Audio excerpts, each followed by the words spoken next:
Hey guys, and welcome back to another Conan Exiles video. Today we're building a medieval smithy requiring the use of the Ignore Stability setting coming in update 3.0. You'll also need access to the Nemedian and Yamatai DLCs. This build uses no mods and is on the Isle of Siptah. So without further ado, let's get started. If you've been here a while, you may have seen me build one or two Blacksmith builds before. You know, just a couple.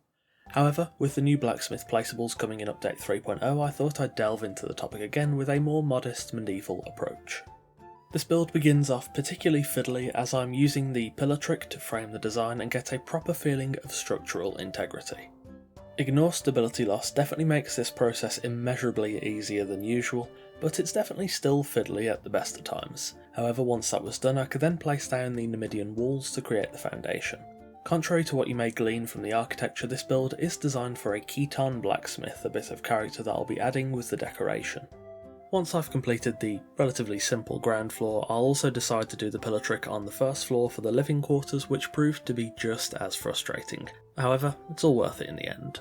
I suppose the real core of this build is not only to be a place to smelt and work metal, but rather a building that could slot into any medieval town. Being a fairly normal workspace, I won't be including anything too sorcerous in this build. However, that is something I'm planning for a future build.